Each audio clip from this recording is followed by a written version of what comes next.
All right, hi everybody. So in this question, it says the graph of y equals a cosine of bx, where a and b are both greater than 1, is shown below. The range of the square root of a cosine b of x would be the set of real numbers such that, okay, well, let's talk about this. So take a look at the graph of our cosine function here.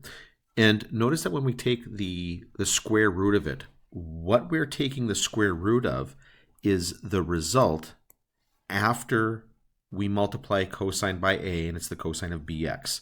So it's the y coordinate that we're taking the square root of. So when we look at the graph of the cosine function here, we know that all of these values down here, okay, are going to have negative y coordinates. Well, because they're below the x-axis. So when we take the square root of those, they're going to be imaginary numbers, okay, complex numbers. And that's not part of our curriculum specifically, so we're going to just say that that won't happen, that those won't exist there for the time being. So when we take the square root of 0, anywhere where the cosine graph hits the x-axis, well, that's going to stay the same. Those are going to be invariant. So now we're going to look at the maximum values of the graph here, and that's going to be up here at a. And so what will happen here is we'll end up taking the square root of a.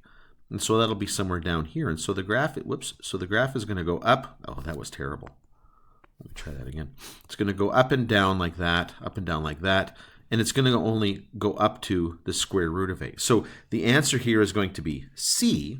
The range will be from 0 up to the square root of a.